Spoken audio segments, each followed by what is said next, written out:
everything is bullshit. Hey, it's Friday. Hey, it's Friday, baby. Woo! Hey, look who's here. It's Pat.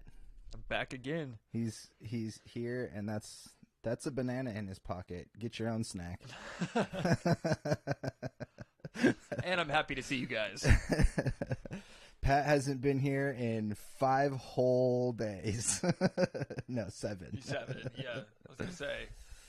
See that cares? That audio issue? Yeah, it's obviously working fine. Yeah, it's fine. It's fine. It's stupid. YouTube doesn't even know what capabilities they have. I know, right? They're like, "Hey, you should mix everything in Dolby Atmos."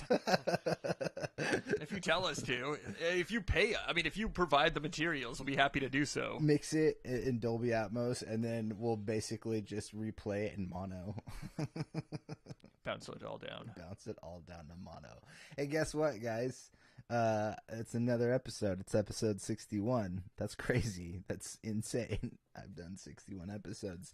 I've done 61 of anything. I don't think I've ever done like 61 sit-ups or push-ups or anything like that. Maybe about time to revisit that thought process, though. Yeah, before, I guess my bags are over there. I'm not holding up the tote bags today, guys. Sorry. You're not. They're here though. They're here. They're on the bed over there. I'm just not going to grab them. But I am wearing this sweet shirt. WildDinosaur.com. That's from my store. This is one of my favorite shirts, actually.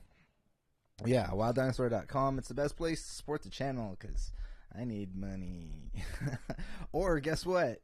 I need a new job and no more streaming. That's fine. I'm sure you don't really care. But go to WildDinosaur.com. You don't care about my life plans. Like, get a job, baby. But yeah, I have been working on art for a long time, and I'm trying to sell it, so buy some. Oh, the other thing I've been saying, too, is if anybody buys something from the store and, like, takes a picture of them wearing or using the product at all, and post it on Instagram and tag me in it, and I'll send you some free stickers. It's a pretty good deal. Sounds like a steal. Sounds like a deal, right? Right? Anyways. So Pat's here today. So tell me about politics. What's going on? No, I'm just kidding. What sort of politics? I want to know what's going on Barsoom.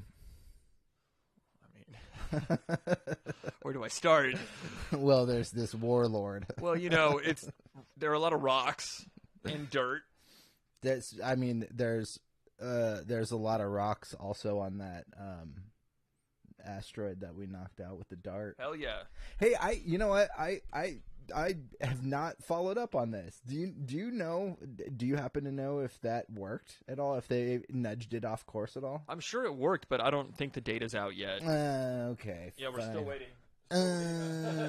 Still waiting on some data, but we've had some awesome telescope pictures, some photos from the ground and from space. That video of it just smashing into the surface of that was awesome. That was awesome. I'm pretty sure I saw a couple aliens out there. What is it? What's that? Is it The Little Prince? There's like the cover of the book, The Little Prince or whatever. It's like the little prince on like a star just standing out in space. Like that's what I saw, is just this little like asteroid floating through space, and there's just like one guy. He's like, "Hey!" Later, he's smoking a cigarette. He's like, "Oh shit, is that coming straight towards me?" He's like, "This is my home. Leave it alone." What was it called? Dimorphos? Dimorphos? The asteroid? Yeah.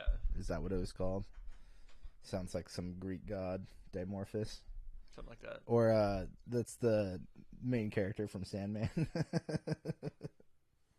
AKA Dream. Yeah, well, it's funny because his name's Morpheus. Right. But he goes by Dream, and he's also the Sandman. Like it's a little confusing. Pickle Lane guy. He's cool enough, though. Yeah, he can have 3 names. I never read the source material. I had a lot of friends that were really into the Sandman, but I liked the show quite a bit. Yeah, I did too. It's something I think I'm probably gonna rewatch. Dude, that cat episode was so weird. Oh yeah, that extra one. They got me. I thought they put a third episode out after, but it turns out there's like a third volume of a new audiobook, and I was like, you bastards. All right. But yeah, there was some. I forget the voice cast is actually like kind of crazy. It was something like James McAvoy is Dream, and something like that. It was like that big of a casting. I was like, what? I'm gonna talk about some stuff you probably haven't checked out yet because it's new. Well, there's a couple things I watched.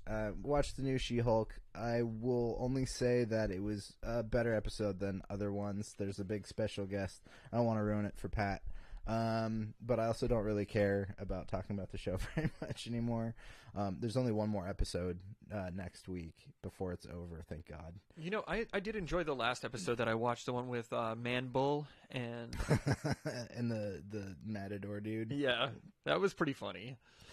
There is some good humor in there. Yeah, and I'm not trying to shit on the show. Like, it just doesn't work for me. But you know, other people are liking it, and that's good. You know, get more people into the whole Marvel stuff. You've already got me. Like, you had me at Iron Man. Yeah, you had me at Iron Man. Like, I've gotten quite a bit of material from you guys, and that's all. It's all good. Hey, scoot over a little bit. It's getting to the light. You're a little dark. There you go. Why you have to talk about my complexion like that? Because I'm racist. I'm lightest, actually. Yeah, as you should be as a photographer. Yeah, those shadows were not. By the way, I just want to go back and say I'm not racist.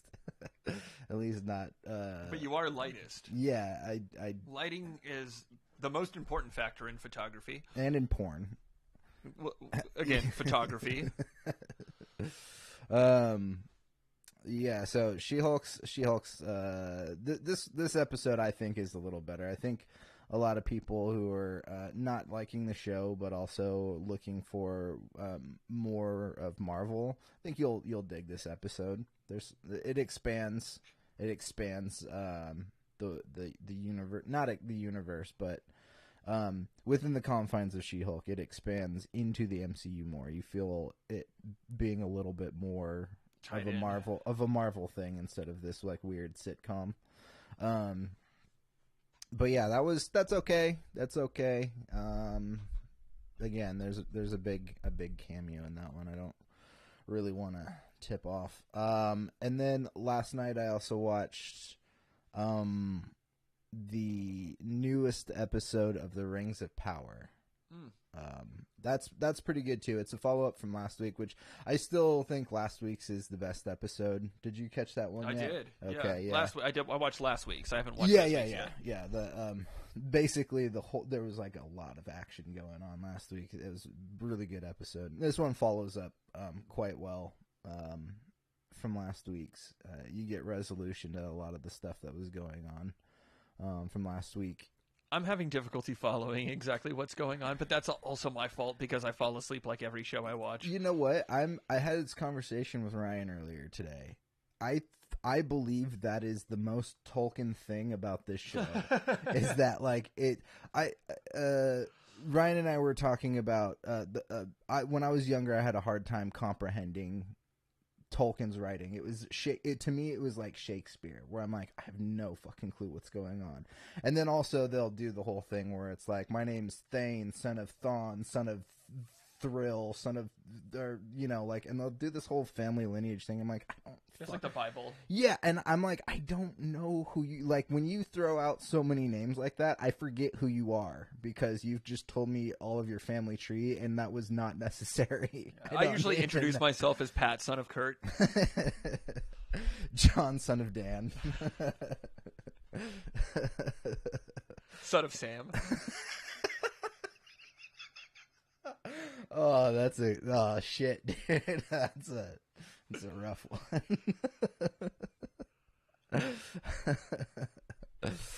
Don Jr., son of Don.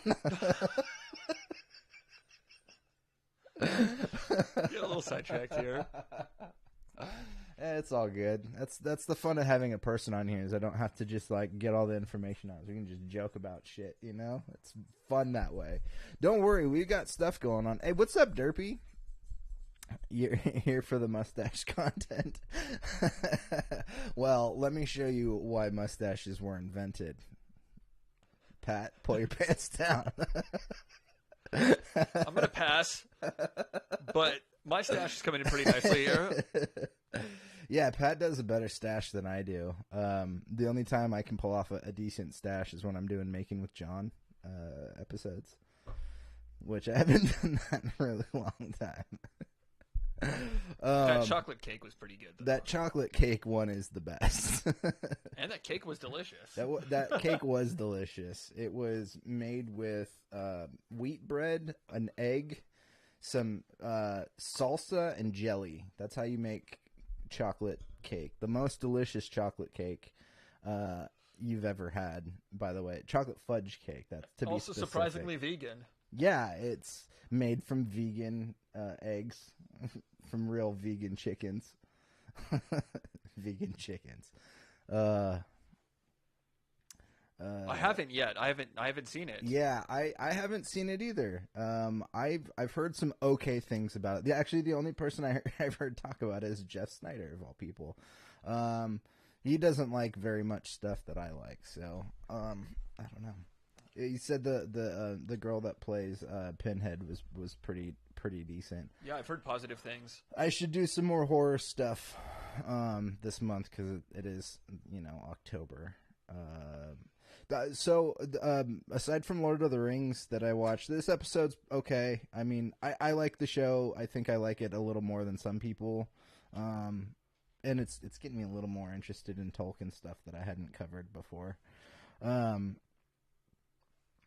Well, Derpy, let us know what you think when you go see it. Come back and tell us how stupid we are for not have seen it yet, Because remember the original movies used to freak the covers used to freak me out so badly at the video store when I was a kid with Pinhead's face. He's creepy looking. Very creepy. I actually when I was watching something about it the other day, I was thinking about what and forgive me, I don't watch a ton of horror stuff. But as I've gone back, I think I like horror movies a lot more than I used to. But one franchise that came up that I was like, I haven't heard anything about this in a while was Lawnmower Man. Do you remember that one? Yeah, of course. Dude, Lawnmower Man 2. If you haven't checked out the trailer for Lawnmower Man 2, you should definitely watch that. At least the trailer.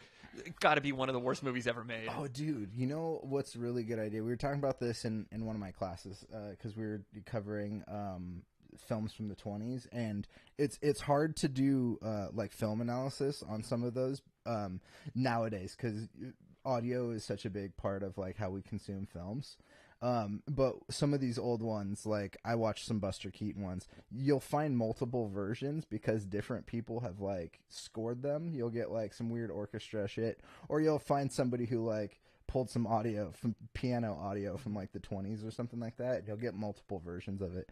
Maybe we should take the trailer for Lawnmower Man 2 and pull all the audio out and just rescore just the trailer. I am completely down. That would be so much fun. We should. I was thinking about doing that with Metropolis too. Yeah, but speaking of a lot of those old silent films, another thing that you'll get, aside from a different score, is a different intertitles. Different, like depending on the version, it'll be a different text, different fonts. Yeah. And that'll actually make a big deal in a silent film as well. Yeah. And some of the other things I noticed was like, what was it? The General, which is a Buster Keaton one. It's the one where, if you've seen any of like Buster Keaton stuff, it's the one where that train is going and he's trying to like get all the wood off the tracks before the train derails. It's going kind of fast, but not super fast. So like he's walking and like all of these little stunt things happen. I'm sure you've seen it before. I must have seen the clip. Yeah. But yeah, they had that in black and white, and then they had it in like sepia.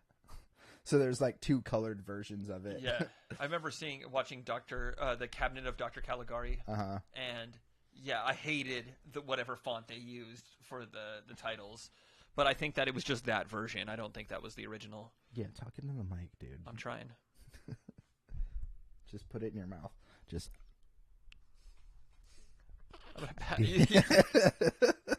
You enjoy that. Well, I've I've got all those drumstick ice creams out there. I've been practicing. Oh shit! You mentioned drumstick ice creams. We're gonna have to go for those later. There's 2 left. They're left over from my stepdad. So I bought like a box. I don't know, a handful of months ago, because I wanted like 1 or 2 over the course of like a week. And that dude just starts slamming them. Like, I think I came out a couple of days later and the whole box was gone. And then he feels bad, so he buys a replacement box. And I'm like, look, I don't need that many. I just wanted like 1 or 2. And you don't have to buy them every time you go to the store. Dino has the giggles. It's true. I do have the giggles. You do have the giggles today. It must be a Friday thing. It's a Friday thing. I haven't eaten any gummies yet. More giggles to come, I guess. Yeah, and after the break, we're going to do some more. Last week, we talked about the Korg Op6 synthesizer, and today, Pat's going to walk me through the Moog Grandmother, which coincidentally used to be his, and then I know this one well. Much better than the Op6. I stole it from him. He wasn't looking, and then he came over and he was like, "Oh, dude, you got a Moog Grandmother." I was like, "I did." And then he went home and he's like, "Dude, someone broke into my house and stole mine. I don't know where it went." I was like, "That's a bummer. It's a bummer, dude. I'm sorry." Anyways, and also you sent me money for it too. Yeah, like $20 bucks. Yeah. 21. It was 300 Monopoly bills. All right. So Ring of Power. Yeah, Ring of Power. This episode's pretty good. Oh, what I was gonna get into though is because Derpy was bringing up. I'm here for the solitude and E minor music, man. Well, we'll get into some music not too long. Pretty soon. I'm not doing it today just because I'm kind of like going over some of the gear that I've had, like last week the Op6 and now the Core Grandmother. I'm setting up actually. Most of my room looks a little different on the other side of the camera from here. I'm setting up a bunch of my music gear to do some pre-recorded live stuff in my living room. So hopefully in the next week or so you'll get some like live jams from me, and then I'll try to do some live streaming jams. The ones that I do are going to be pre-recorded, but it'll be live. I'm going to multi-track and film it all. Yeah, I did see the Mario trailer. I think the critique everybody has is that Chris Pratt's doing the voice of Mario. I don't know if you saw this, did you? I haven't seen it. It looks good. I think the trailer looks good. I think the aesthetic is great. I mean, it's the CG animated Mario movie.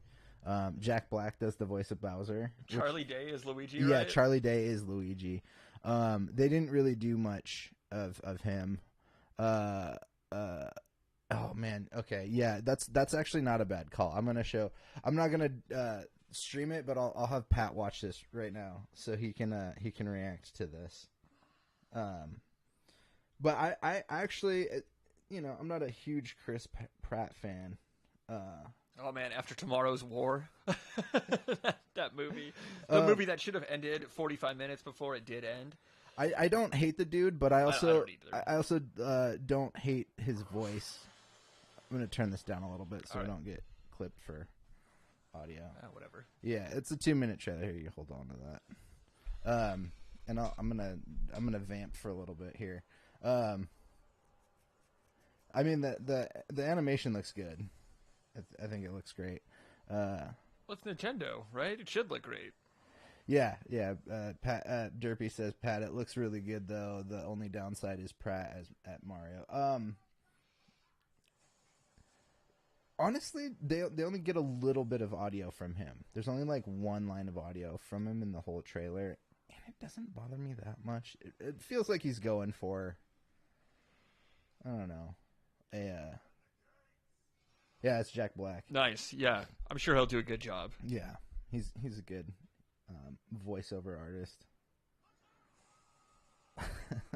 Who's Penguins? That's literally Twitter. That's why Elon's paying the big bucks. Yeah. Special guest cameo, Elon Musk in the Mario movie. So yeah, it was kind of a shocker. This was released a day or two ago at a Nintendo Direct online. This does look awesome. Yeah, it looks good. Haha.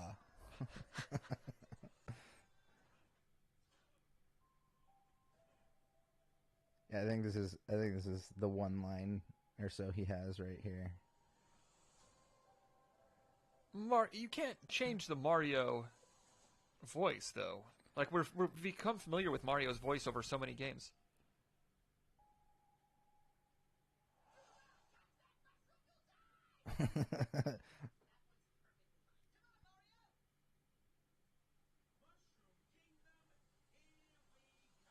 That's not bad. It's not terrible. Yeah. I mean, it definitely sounds like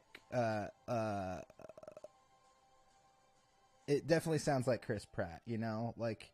Yeah, but not bad at all. He's got like a little like New York thing going on with it that like doesn't bother me. Yeah, it sounds quite a bit like Mario's voice in the Mario games. And I think, to be fair to both sides of the argument of like who like it or not, I think we need to hear more dialogue in general. I think Derpy's right that it's going to make a ton of money. Yeah, I do too. I actually was a couple of weeks ago at Universal Studios in Hollywood. And they're opening a Nintendo World there, Nintendo Land, and you can see it. Not much of it's blocked off. You can't go in it yet, but you can see it, and it looks awesome. I actually would like to go back when it's open. So the makers of Despicable Me and the Minions, nice. All right. Yeah. That would make sense why it was at Universal, because they got all that stuff there too. We did a Minions ride that was kind of fun.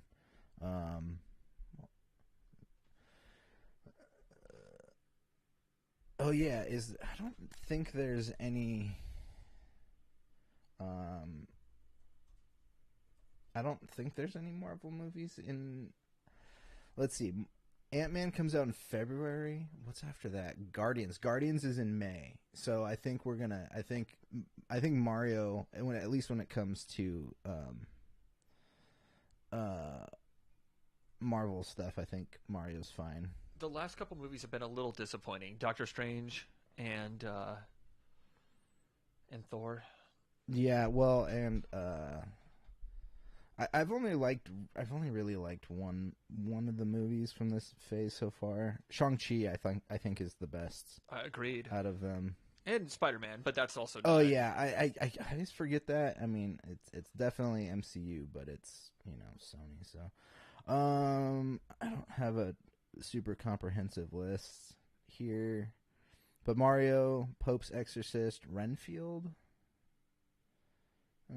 Evil Dead.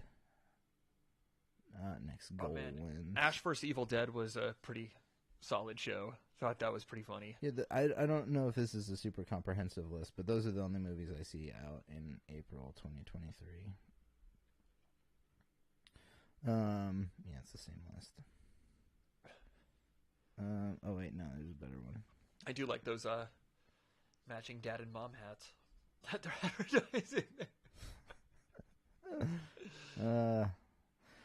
Yeah, I'll try to figure out. Yeah, I do think that it's. Well, 2023's got a lot of stuff coming out. Not all. I mean, obviously not all of it's Marvel. Oh, wait. When does Black Adam comes out in like a couple of weeks, right? Yeah, it comes out this month. And then what else? I don't think we're getting another DC movie till The Flash next year. How about Aquaman 2? That already has been out, right? No, there's no Aquaman 2 out, but they did film one.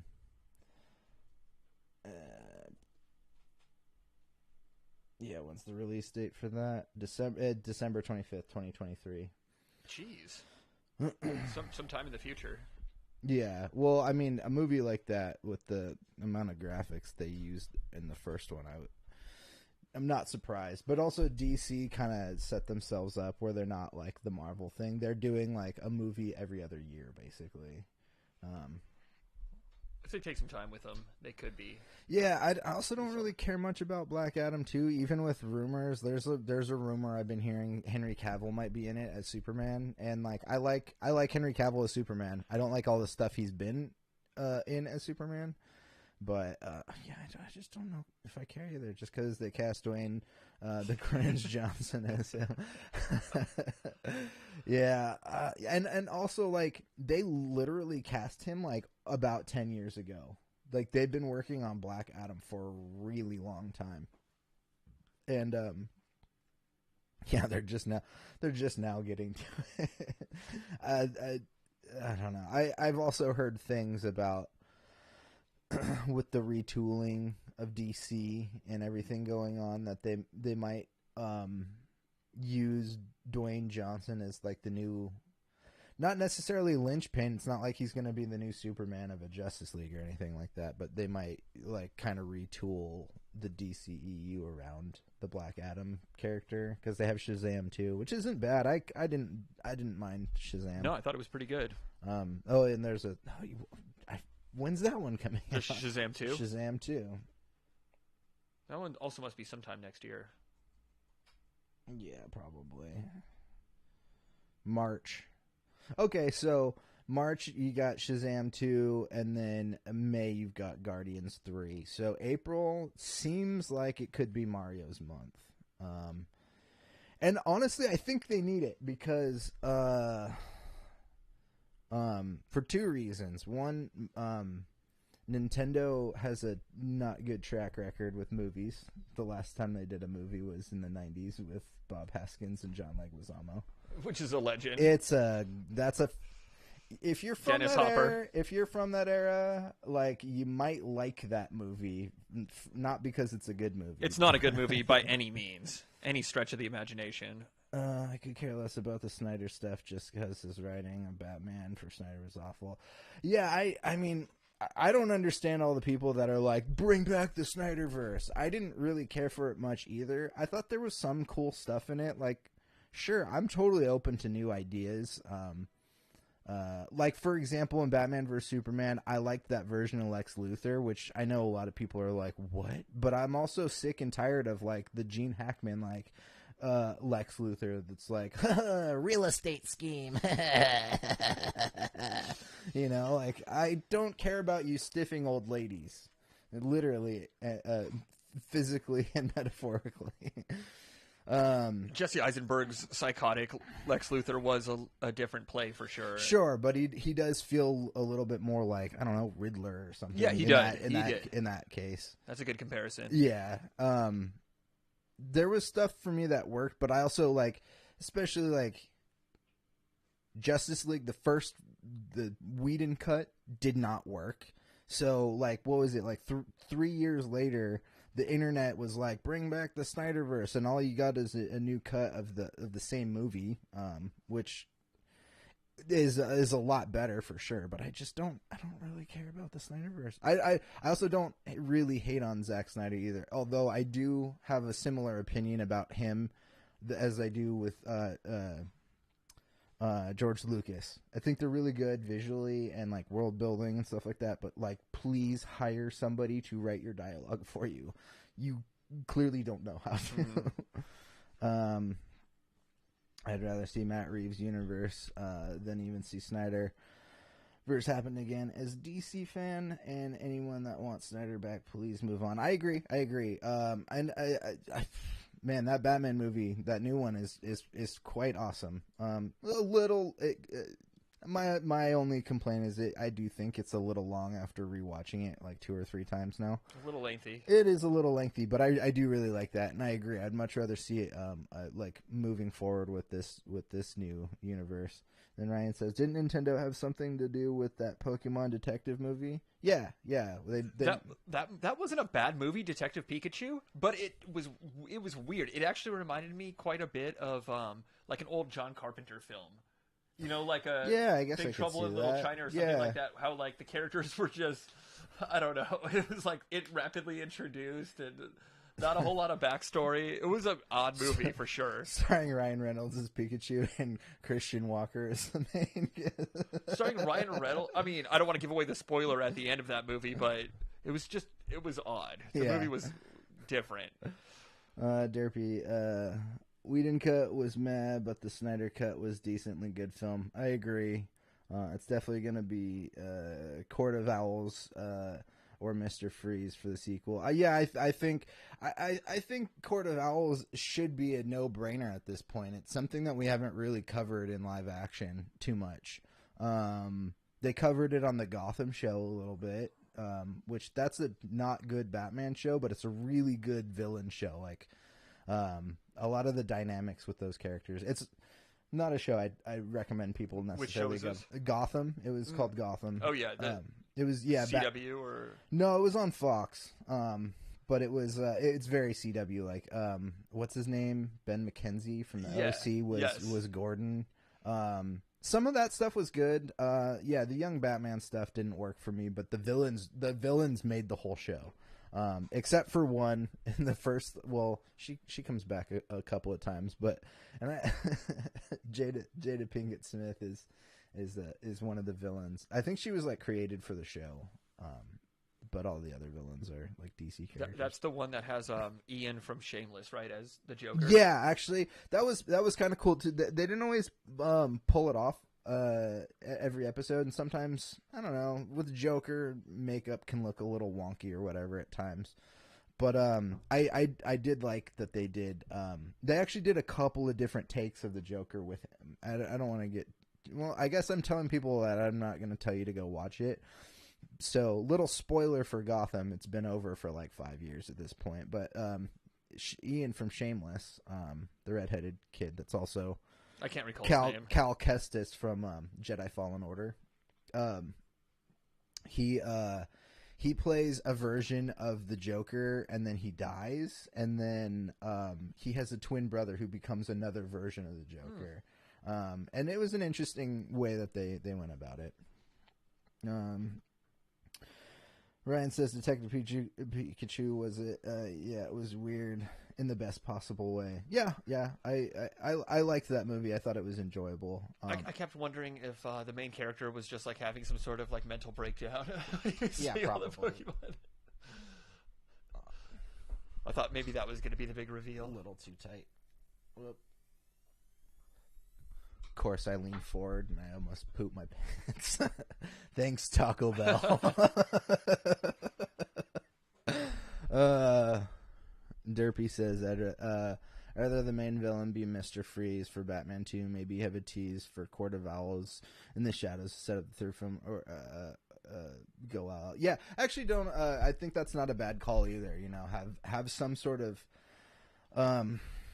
end game that you build up to with Batman, and I think Court of Owls is also a Matt Reeves vibey kind of thing. Are you familiar with the Court of Owls? I don't remember all of the fine details, but the Court of Owls are basically, it turns out, it goes into the deep roots of the founding of Gotham as a city.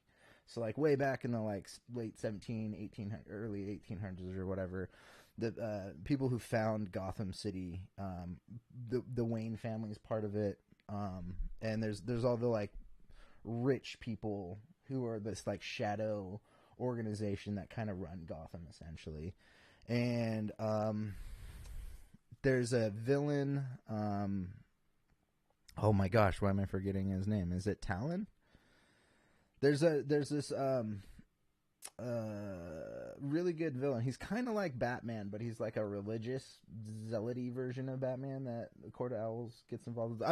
I might be butchering the whole story of it, really, but Secret Society. The Waynes were kind of a part of it, and now Batman's like tied up in it somehow. Tied up in all of it. It's some good stuff. And I remember when the Court of Owls comic run was going on. Well, there was a big one. I actually don't know the comic history of when the Court of Owls were invented or whatever, but there was a huge run at like 5-6 years ago, and they were doing like the big hardcover sets, and then it would come with an owl mask and some other like cool toys and stuff. Yeah, it was like a $150 like kit thing. There's that Illuminati in the Marvel universe also with kind of similar, different, but kind of similar. Yeah, Derpy says Secret Society. Yeah. But yeah, there's some other cool stuff that's tied up with the Court of Owls, and it really just gets into like making Gotham more of a mysterious character within the lore of Batman, you know. And I think that's cool because Gotham's always a big part of Batman, you know. You don't have Batman without Gotham. You know, he's got to protect something. I mean, and also, yes, just so heavily influenced by the crime in the city. It could have been Compton, but there's no white rich people in Compton that you know about. Yeah, that's why it's a secret society. Yeah, it's only Snoop Dogg. Snoop Dogg's from Long Beach. He's made that but he's abundantly clear. I think he lived in Compton. I don't know. Who do I know? What do I know? I'm a fucking dumb white kid. Murder was the case that they gave me. Hey, so we've been going for a while, and I think Pat wants to start touching this keyboard. So we'll do a quick commercial break, and we'll come back, and we'll have Pat talk about this Moog Grandmother. So I'll see you in about 40 seconds. I'm Richard. I'm Richard's Pet Wedding Facilities, and I give these stickers away at every pet wedding. The kids love them too. This bag from, what's his name? Wild Dinosaur? Weren't they all wild? What an oxymoron. Anyways, I like to put my special things in this bag. Plus, I'm pretty sure this is my spirit animal. Life gave me lemons, so I sold them for this sweet baseball tee.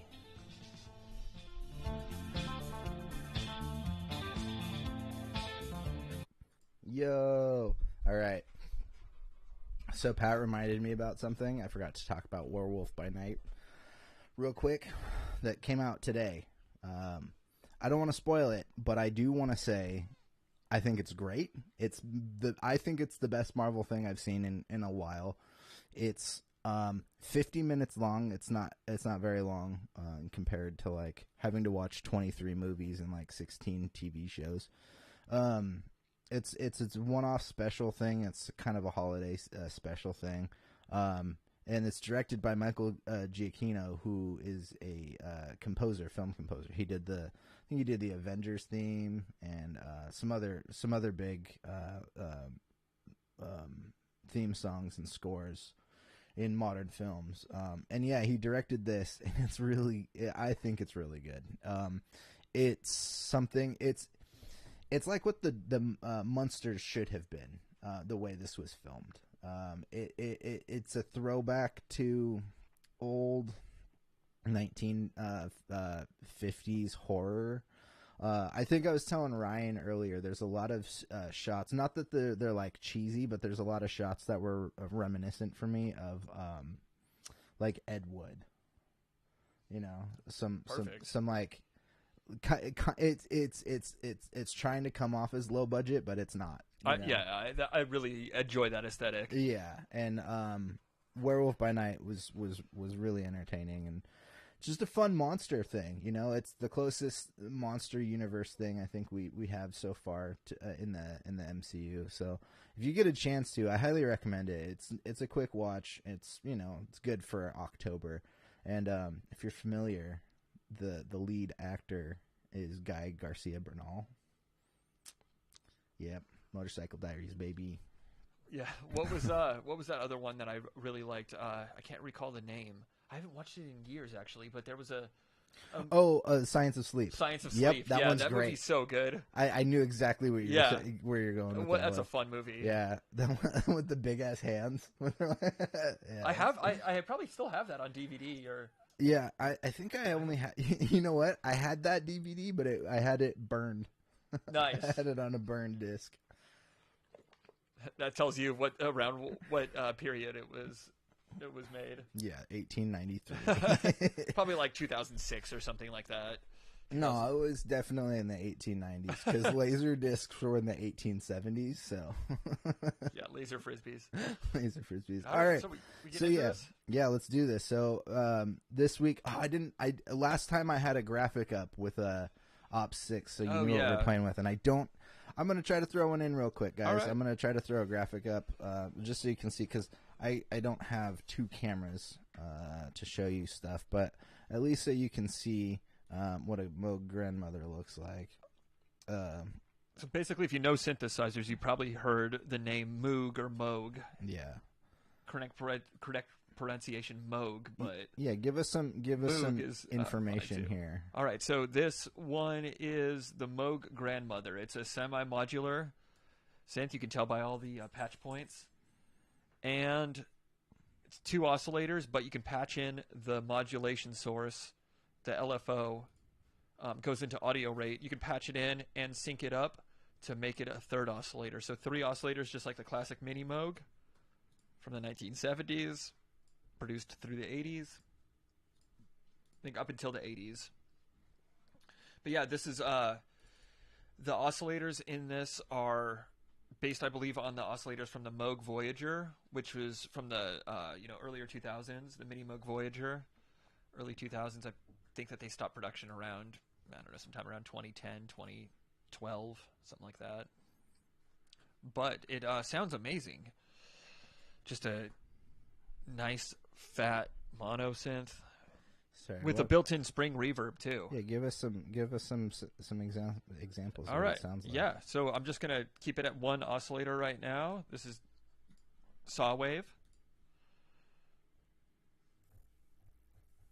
If we can get it going here.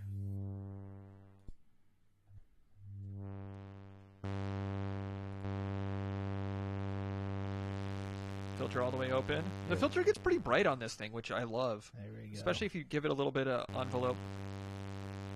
Yeah, filter is pretty bright. Classic 24 dB low pass filter. It's a little wonky of a graphic, but there you go. That's what the Moog Grandmother looks like. Yeah, you can see it's based on the old Moog modulars of the past with the individual modules. You got the modulation, oscillators, mixer. Mixer is based on the CP3 module, classic Moog like mixer module. But yeah, so that's 1 oscillator, just keeping the volume pretty low. But there is some nice saturation if you crank that volume. I'm really gonna keep an eye on your audio. Oh yeah, you can turn the gain down, but I was just turning it up to show you that there's like some nice saturation that happens in the mixer, and that's just with 1 oscillator. I'm gonna mess with this glide. Glide's always nice.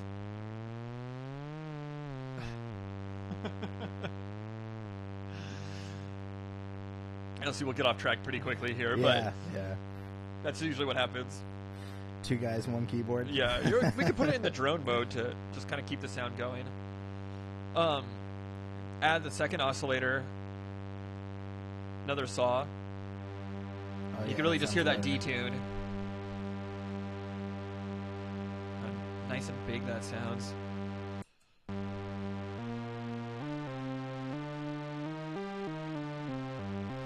So, last week we talked about the Korg Ops 6, which is an FM synthesis, and this is analog subtractive. This is an AM synth. Analog subtractive. So this is talk radio. Where's AM would be amplitude modulation. This is what it's. I didn't create it. Don't look at me like that. God, with guitars, it's like here's an electric, here's an acoustic. Yeah, this is a little more technical than that. Just kidding. But this also has, it has 4 different waveforms. We have triangle, which is just the most basic. Yeah. When I beat go a little bit higher. Triangle frequency.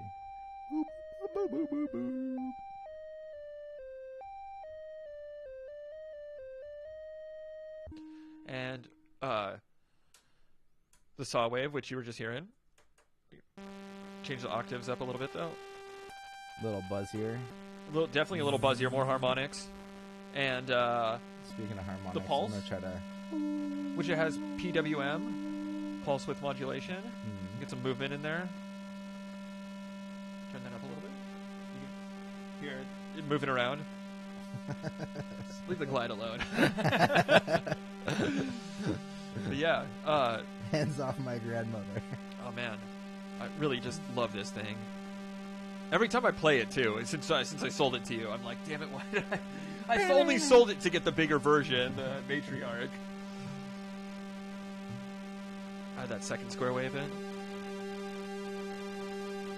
Oh man, that's good shit. Forgive me, the Matriarch is more keys and a chorus instead of a spring reverb? Delay. Delay. And also stereo. It has a stereo filter, stereo delay.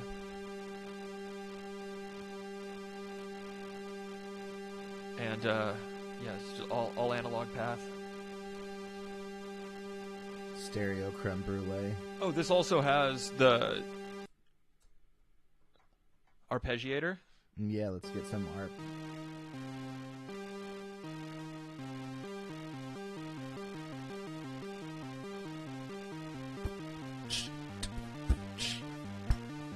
You can spread it out over octaves.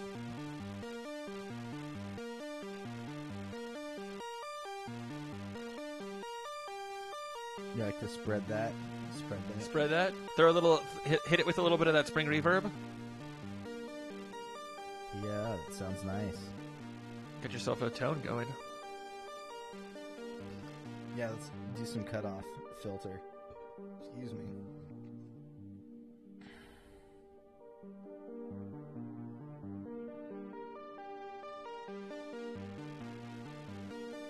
Oh yeah, what was it? Derpy wanted something. Was it E minor? A little E minor. Was it E minor I action? don't remember. Sounds like some Star Wars or something. Sorry, I gotta make sure that my fans aren't hitting me up too much. Here. Put the old phone on silent. My fans turned off currently. Yeah, it is getting a little steamy in here with the synth. It's steamy in here because you got that mustache. That's right. Both of us in here.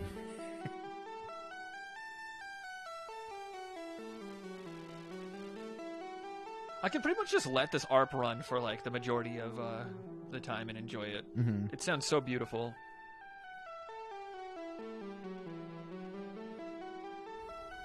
Keep those oscillator levels down. Oh, we haven't even added any resonance yet either. What's your problem, dude? Get to it.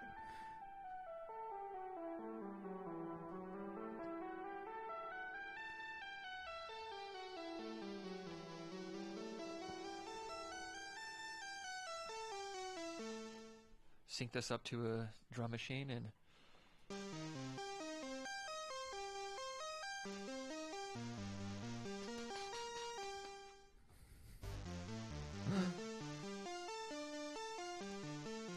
But yeah, it really harkens back to the synthesizers. It really feels like a vintage synth, but in a new package.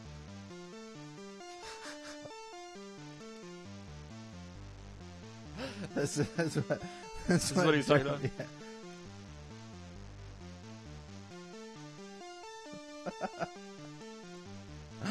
Oh, the Patrick face. See, it's right there. It's the right Patrick face. All right, can you play that? Solitude in E minor. I don't know. Maybe I don't. No, probably not.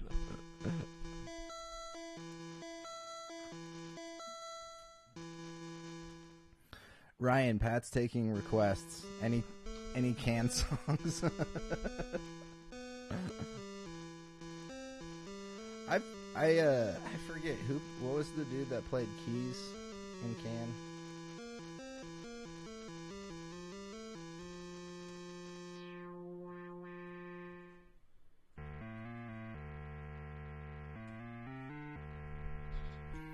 Schmidt. Ermin. Yep, there you go. I knew if I said anything about Can, it's like a dog whistle for Ryan. He's like, oh, I'm on it. Oh, he founded Can. I need to get my facts straight on Can. I for some reason I thought Holger was Okay, Holger was next. Okay, that makes sense. Yeah, I thought Holger was one of the dudes. Man, I want to do an episode about Can with Ryan. I need to get Zoom working. Be like a Can history lesson with Ryan. I would love to do that.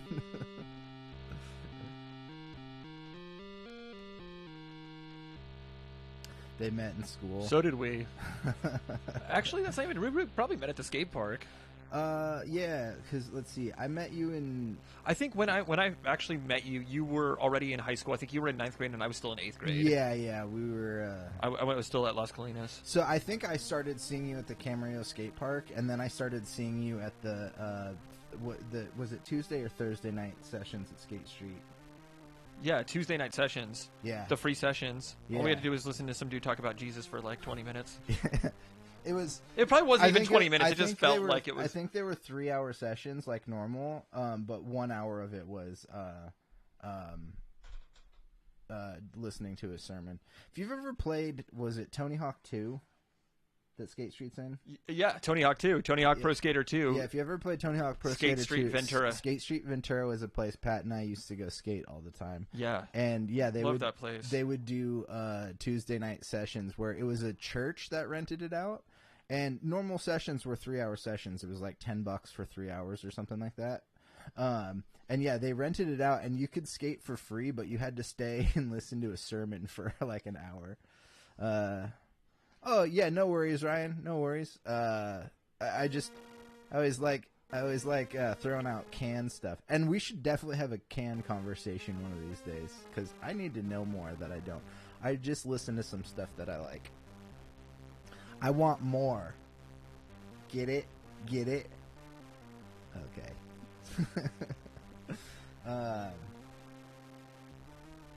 So yeah. Any questions about the Moog Grandmother here? Where Get some cutoff modulation going? Where are the strings? The guitar strings. How do you finger pick this instrument? Oh, you just use your fingernails instead of your fingertips. Gotcha. Yeah. Pretty straightforward.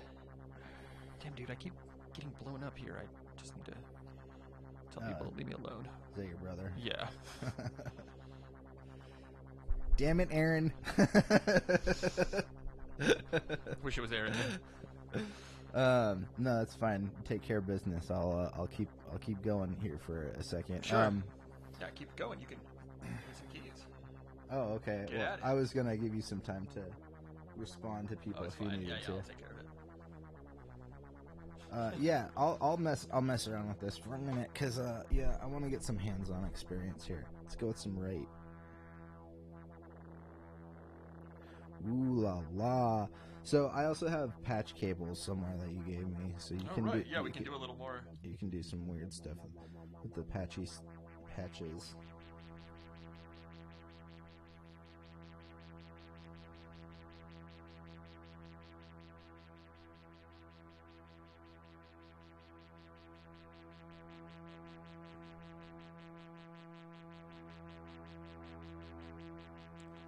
I'm just messing with the oscillators. And then let's throw some noise in there.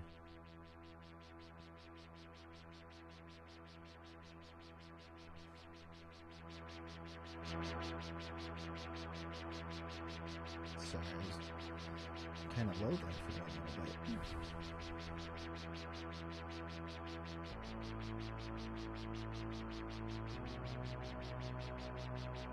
Nice.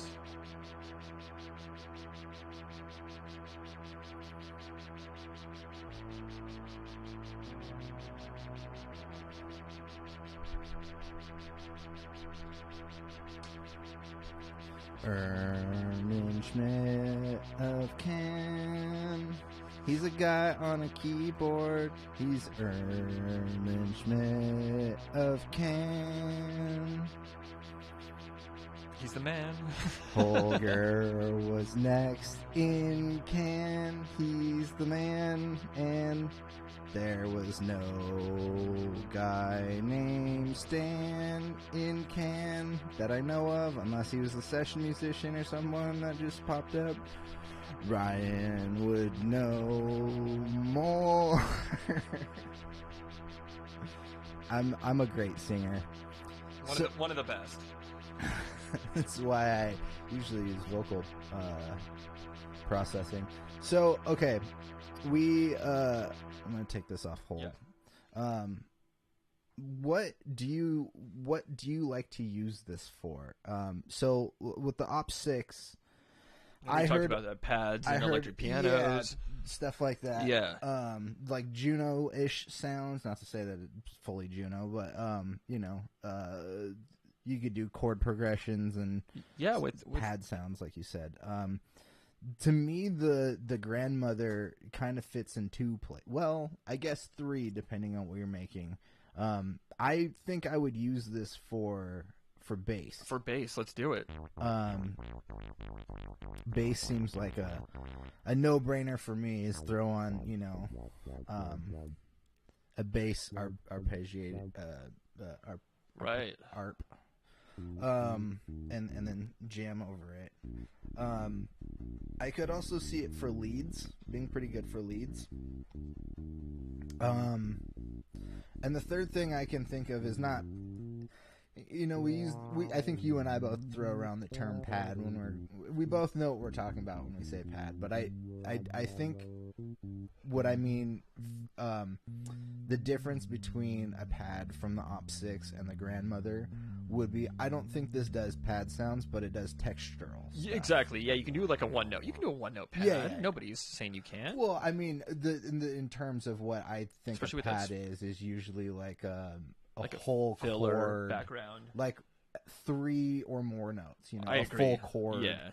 Sound and whatnot. And not to say that you can't do a pad or anything like that with this, but it just seems a little bit one note pad. Like this is something I would maybe work on a score with, maybe. Sure. Use this thing for anything. I don't know about anything. Like I wouldn't pogo stick on this. Yeah, that might be dangerous. Yeah, I would mess up that keyboard. That pitch. Coincidentally, that's what it sounds like when I'm taking a dump. This is? It's like whale sounds. You might want to get that checked out. No, it's not that there's a problem. I just sit on the toilet and make whale sounds while I poop. But definitely leads. That's for sure. Especially if you tune it up a fifth. Is that a second oscillator? This is what it's like in the morning for me. I just sit down, pull up Reddit on my phone, and I'm like,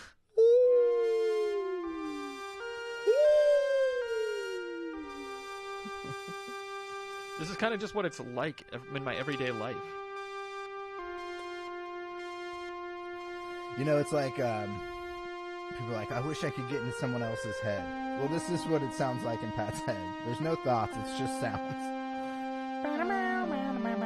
That's right. Sorry.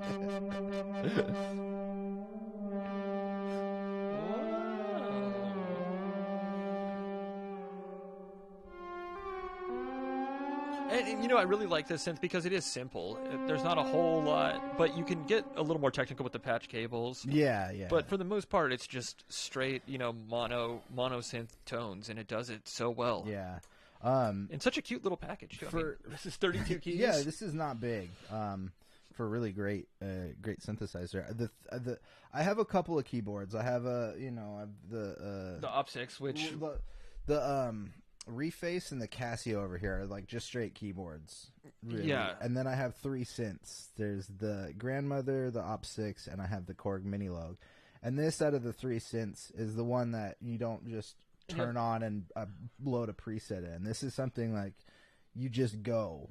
It's just there are no presets. Right. There's no patch memory. It is just what you see is what you get.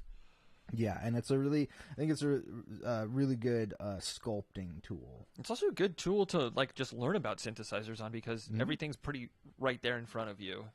Yeah, I don't know.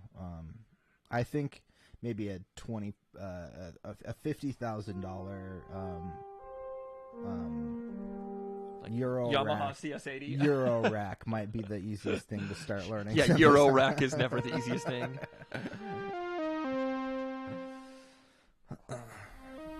All right, well, 7 o'clock, dude. you have anything else you want to talk about the grandmother? I feel like I understand the differences from the FM synth. Right. Yeah. This is just analog waveforms, whether it be that triangle, the sawtooth, or either of the pulse square. Yeah, it's like a narrow pulse and a wider pulse. Yeah. Which you can shape it and get it to like a square or whatever. Yeah. And 2 oscillators. You can patch the modulation in as a third oscillator. You patch it from the wave out here to the input of the noise on the mixer. Mm-hmm. And then so it gets rid of the noise. And then you just use this to control the volume of the third oscillator. And you can sync it with, right here, you take the keyboard out. Right here? The keyboard, so it'll track the pitch to this modulation source, the third oscillator. So you can do 3 oscillator stack sounds. Just get really like fat bass if you wanted to, or whatever. Just. So, question for you. Yeah. I know I asked you like, what could this be good for? Bass, textural stuff, leads. Right. What did you use it for in your setup when you had it? Any of the above. Any. Of what you mentioned. What was bass. what was the go-to with it? Bass or lead? Both. Both. Yeah, it sounds so sweet for leads. It really has a nice like soft. It can honestly sound a little soft, especially with that spring reverb. Yeah. Put that on there, softens the sound up a little bit. So these triangle waves. When we say spring reverb, it's a real spring reverb. It is. It has a real spring. Yeah, you can. You can beat the shit out of the side of it, and it'll go. I can't really get it going right now. I'm trying to, but no, it just sounded. You're just hearing me tapping. hitting stuff. Like, yeah, it's not doing it. Oh, it also has oscillator sync, which, if you've ever heard oscillator sync, if you go like, some pretty. It'll have some pretty familiar tones though.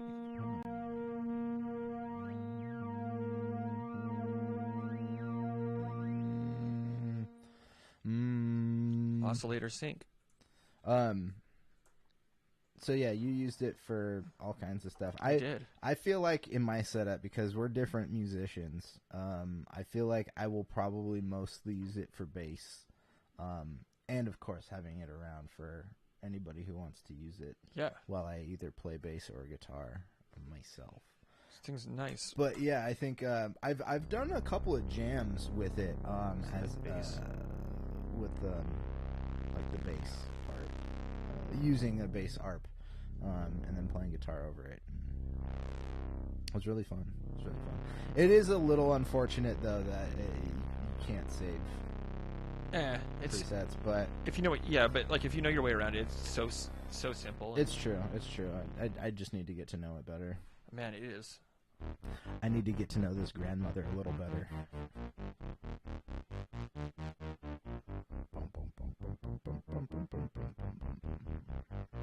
Your Stranger Things on? Nope. We're not doing Stranger Things. We're doing weirder objects.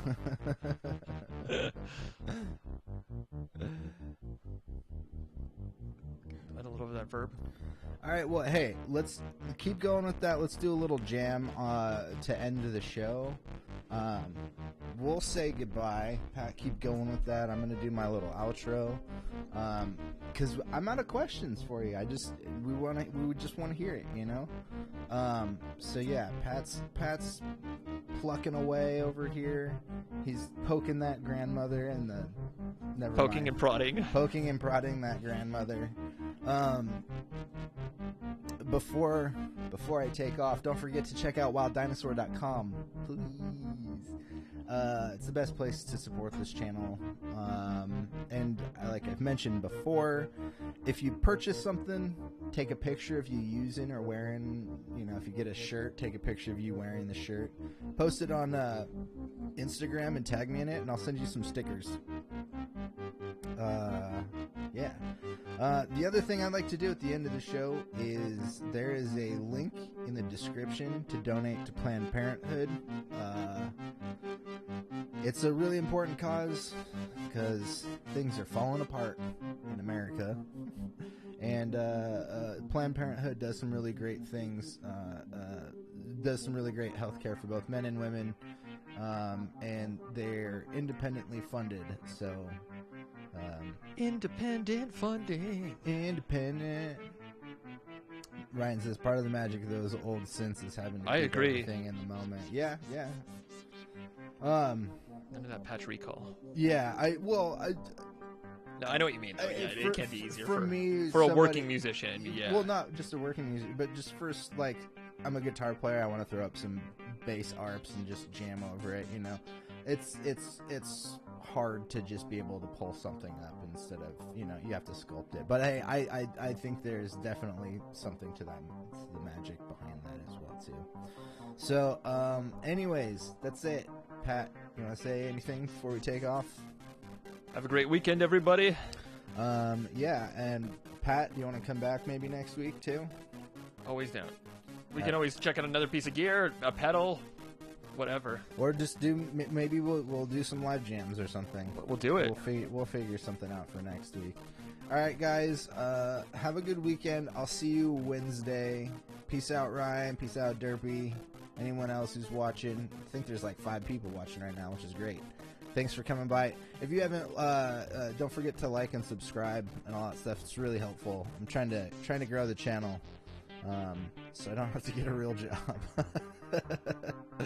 and we can do more stuff like this. All right. Well, I will see you on Wednesday at 6 p.m. Peace out. Peace.